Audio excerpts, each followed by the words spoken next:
একটা এক্সাম্পল দিয়ে আমি প্রমাণ করতে পারি, একটা এক্সাম্পল খালি। আল্লাহ পাক বলছে সূরা মুলক, রাতের বেলা পড়তে হয় না সূরা মুলক? রাতের বেলা সূরা মুলক পড়তে হয়, যে পড়বে তার কবরের আযাব হবে না ইনশাআল্লাহ। কবরের আযাব থেকে আল্লাহ পাক তাকে বাঁচাবেন ইনশাআল্লাহ। সূরা মুলক তেলাওয়াত করতে হবে রাতের বেলা। এই সূরার প্রথম আয়াতে আল্লাহ বলেছেন তাবারাকাল্লাযী, বরকতময় সেই আল্লাহ, বিয়াদিহিল মুলক, যার হাতে পুরো মহাবিশ্বের ক্ষমতা। কার ক্ষমতা? তাবারাকাল্লাযী বিয়াদিহিল মুলক, বরকতময় সেই আল্লাহ যার হাতে পুরো মহাবিশ্বের ক্ষমতা, সার্বভৌমত্ব। ক্ষমতার বাংলা কি বলতে পারি আমরা? এটাকে ইংরেজিতে আপনারা কি বলেন? আপনারা বলেন সভারেন্টি। কি বলেন? সভারেন্টি বিলংস টু আল্লাহ। এখানে সভারেন্টি বিলংস টু কি? আল্লাহ। কিন্তু এই পুরো বিশ্বের সার্বভৌমত্বের মালিক কি এখন আল্লাহ বাকি আছে? মানুষ নিজের হাতে নিয়ে নিয়েছে। কথা বুঝতে পারছেন না? পুরো বিশ্বে আল্লাহর সার্বভৌমত্ব চলে এখন, মানুষের সার্বভৌমত্ব চলে এখন। তো পুরো ওয়ার্ল্ডটাই কুফরের উপর আছে না? বিশ্বটাই কুফরের উপর। এখন বাদ দেন, এই ওয়ার্ল্ডে আপনি 100% ইসলাম ডিল করতে পারবেন না, সিম্পল। কিন্তু আগে বিশ্বাস করেন যে একদম টয়লেট থেকে শুরু করে আসমান পর্যন্ত সবকিছুই হেদায়েত কোথায় আছে, কোরআন সুন্নাহ আছে কি নাই? এখন মানতে পারি না, সেটা আলাদা ইস্যু। কেউ বিশ্বাস করেছে, মানতে পারে না, আল্লাহ তাকে মাফ করে দেবে ইনশাআল্লাহ। বিশ্বাস করেছি, মানতে পারিনি, আল্লাহ মানে বিশ্বাস করেছি, আমল করতে পারি নাই, হে আল্লাহ আমল করতে গিয়েছি, প্রতিবন্ধকতা পেয়েছি, সমাজ এমন ছিল না, বিশ্ব এমন ছিল না, আমি পারি নাই, আল্লাহ মাফ করে দাও। ইনশাআল্লাহ আল্লাহ মাফ করে দেবে ইনশাআল্লাহ। কারণ আল্লাহ পাক বলেছেন, কারো আমল নামায় যদি শিরকের পাপ না থাকে, যে কোনো গুনাহ আল্লাহ যাকে ইচ্ছা মাফ করে দেবে। আমল নামায় খালি শিরকের পাপ রাখা যাবে না, যে কোনো গুনাহ আল্লাহ যাকে ইচ্ছা মাফ করতে পারেন। বুঝাচ্ছি, মনে করেন একজন জেনা করেছেন, আল্লাহ মাফ করুন। ওই জেনাকার ব্যক্তি যদি বিনা তওবাতেও মারা যায়, তওবা করে নাই, বিনা তওবাতেও মারা যায়, কাল কিয়ামতের মাঠে আল্লাহ পাক তাকেও মাফ করতে পারেন। আল্লাহু আকবার। কিন্তু একজন ব্যক্তি শিরক করেছে, তওবা না করে মারা গেছে, আল্লাহ তাকে মাফ করবে। এখন শিরকের পাপ ছাড়া যে কোনো পাপ আল্লাহ মাফ করবেন ইনশাআল্লাহ। সো আগে আকীদা পোষণ করি যে হ্যাঁ, কোরআন সুন্নাহয় সবকিছুর সমাধান আছে আল্লাহ। এখন আমি আমল করতে গিয়ে হয়তো পারছি না। এখন আমার বিশ্বাস চলমান বিশ্বের সাথে সাংঘর্ষিক হচ্ছে, এবং এই বিশ্বাসকে দমিয়ে দেওয়ার জন্য কি করা হচ্ছে? এই বস্তুবাদিতার মতো আদর্শগুলো আপনার সামনে তোলা হচ্ছে। এখানে উত্তরটা কি? এখানে উত্তরটা হচ্ছে, দেখুন, ইবাদত মানে শুধুমাত্র নামাজ, রোজা, হজ, যাকাত নয়। ইবাদত মানে শুধুমাত্র নামাজ, রোজা, হজ, যাকাত নয়, বরং আমার জীবনের প্রতিটা সেক্টরই ইবাদত বলে কাউন্ট হবে যদি আমি সেই কাজটাকে নবীর সুন্নত অনুযায়ী করতে পারি। আমার কথা কি বুঝতে পারছেন? এই হলো ব্যাখ্যা, ওয়া মা খালাকতুল জিন্না ওয়াল ইনসা ইল্লা লিয়াবুদুন। আমি জিন আর মানুষকে শুধু আমার ইবাদত করার জন্যই সৃষ্টি করেছি। আপনার ইস্তেনজা করাটা ইবাদত। সুবহানাল্লাহ। আমার ইস্তেনজা করা কার প্রয়োজন? আমার না ইসলামের, না আল্লাহ পাকের? নাউজুবিল্লাহ। ইস্তেনজা কার জন্য করি? আমার প্রয়োজন। আমাকে এখন ইস্তেনজা করতে হবে, কষ্ট দিচ্ছে আমাকে। খাবার খাবেন, কার জন্য খাচ্ছেন? আমার জন্য নয় কি? আমার জন্য। আপনি ব্যবসা করছেন, কার জন্য? আমার জন্য, আমার স্ত্রী সন্তান, আমার পরিবারের জন্য। আপনি সমাজ চালাচ্ছেন কার জন্য? আপনার জনগণের জন্য। এখানে স্বার্থ কার? মানুষের না আল্লাহ? আমার স্বার্থ, আমার স্বার্থে আমি এই সব কাজগুলো করব, নবীর সুন্নাহ অনুযায়ী করব, তাহলে দুনিয়াবি কাজগুলোতেও আল্লাহ পাক নেকি দিয়ে দিবেন ইনশাআল্লাহ। কেমন দুনিয়াবি কাজ? স্ত্রী সহবাস করা, স্ত্রীর সাথে ভালোবাসা, প্রণয় বিনিময় করা। আপনি স্ত্রীর দিকে তাকিয়েছেন, নেকি হয়েছে। স্ত্রীর হাতটা ধরেছেন, নেকি হয়েছে। স্ত্রীকে আদর করেছেন, নেকি হয়েছে। তার মুখের মধ্যে ভাত তুলে দিয়েছেন, নেকি হয়েছে। আপনার ছেলেকে আদর করে কোলে নিয়েছেন, নেকি হয়েছে। মা ছেলেকে দুধ পান করাচ্ছে, নেকি হচ্ছে। আপনি ভাইকে 5টা টাকা দিয়ে সহযোগিতা করলেন, নেকি হচ্ছে। একজন এসে বসতে পারছে না, জায়গা ছেড়ে দিলেন, নেকি হচ্ছে। ইভেন রাস্তায় হাঁটছেন, এক মুসলিম ভাইয়ের সাথে সাক্ষাৎ হলো, সালাম দিলেন, মুচকি হাসি দিলেন, নেকি হয়ে গেল। তাহলে আমরা কিভাবে বলতে পারি যে ইসলাম কি শুধু নামাজ, রোজা, হজ, যাকাতকেই স্বীকৃতি দেয়? এগুলো করতেই দুনিয়াতে আসছি, নাকি সব কাজই ইবাদত? আমার আলোচনা কি কঠিন হয়ে যাচ্ছে? আমাদের জীবনের প্রতিটা কাজই ইবাদত, যদি সেটা রাসূল সাল্লাল্লাহু আলাইহি ওয়াসাল্লামের সুন্নাহ মতো করা হয়। 3টা জিনিস খেয়াল রাখতে হবে। কয়টা জিনিস ভাই? এক, সেই ইবাদত হতে হবে আল্লাহর সন্তুষ্টির জন্য। এই যে আমি স্ত্রীর মুখে ভাত তুলে দিচ্ছি, তার কাছ থেকে কিছু পাওয়ার আশায় নয়, আমি দিচ্ছি আল্লাহর সন্তুষ্টির জন্য। আমি যে একজন মুসলিম ভাইকে হাসি মুখে সাক্ষাৎ করলাম, ও আমাকে ভালো বলবে, পরে আমাকে হেল্প করবে, এমন এই জন্য নয়, আল্লাহ পাক সন্তুষ্ট হবেন তাই। আমি নামাজে দাঁড়িয়েছি, লোকে আমাকে ভালো বলবে এই জন্য দাঁড়াই নাই। দাঁড়িয়েছি কেন? যাতে আল্লাহ আমাকে কালকে আমাদের মাঠে বাঁচাবে। আমি দাড়ি ছেড়ে দিয়েছি কেন? মানুষ আমাকে হুজুর বলবে তাই, এই জন্য নয়, বরং আল্লাহর রাসূলের সুন্নাত জীবিত করেছি। ইনশাআল্লাহ আমি 50 জন শহীদ সাহাবীর নেকি পাবো ইনশাআল্লাহ। কেন আমি টাকুর নিচে কাপড় পরছি না?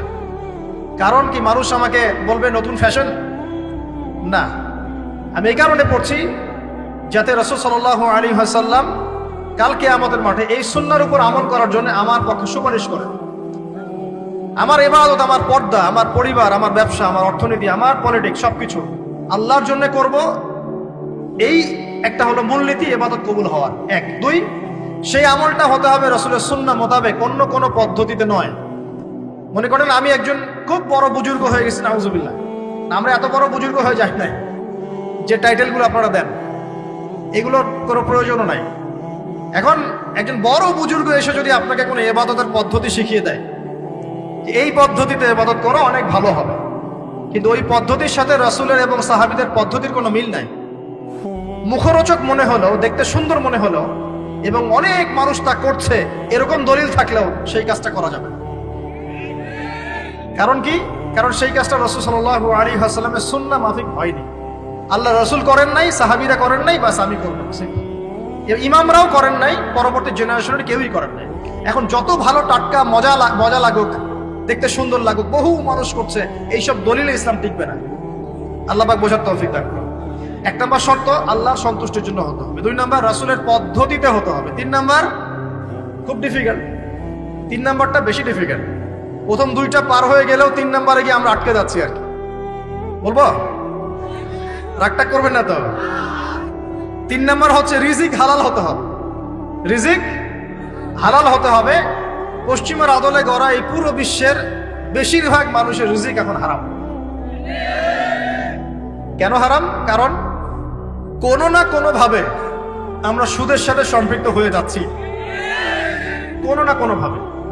আর নবীজি অনেক আগেই বলেছিলেন, 1400 বছর আগে, যে একটা জামানা তোমাদের সামনে আসবে, যে মানুষ সুদ খেতে চাইবে না তার গায়েও সুদের ছিটাফাটা গিয়ে লাগবে। লাগছে কিনা? এখন আপনি খেতে চাইবেন না, আপনাকে মেসেজ পাঠিয়ে দেওয়া হবে আপনার অ্যাকাউন্টে এত টাকায় যোগ হয়েছে। কি করবেন এখন? টাকাটা আপনি সুদের টাকা। সুদের টাকা মানে কি? 1 দিরহাম যে ব্যক্তি সুদ খেয়েছে সে যেন 36টা মেয়ের সাথে জেনার পাপ করেছে। সহিহ বুখারী হাদিস, একদম অকাট্য, সহিহ, সনদ সহিহ, এমন না জয়ীফ জাল, এমন নয়। 1 দিরহাম যে ব্যক্তি সুদ খেয়েছে সে যেন 36 বার জেনা করলো, নবী সাল্লাল্লাহু আলাইহি ওয়াসাল্লাম বলেছেন। আর এই হাদিস তো আপনারা জানেন যে সুদের পাপের 73টা শাখা আছে। নিচের শাখা হচ্ছে মায়ের সাথে জেনা করা, মাকে বিয়ে করা, আর উপরের শাখা হচ্ছে আল্লাহ এবং তার রাসূলের সাথে যুদ্ধ করা। এগুলো অবলীলায় করছি আমরা। আর নবীজি বলছেন 4 শ্রেণীকে আমি অভিশাপ দিয়ে গেলাম। আল্লাহর নবী অভিশাপ দিয়ে গেলেন মানে সে জাহান্নামে যাবে, কোনো অবস্থাতেই জান্নাতে যাবে না। ইল্লা মাশা আল্লাহ। 1 যে সুদ খায়, 2 যে সুদ দেয়, 3 সাক্ষী থাকে, 4 লিখে রাখে। এখন বলেন এই সিস্টেমের বাইরে কতজন মানুষ আছে?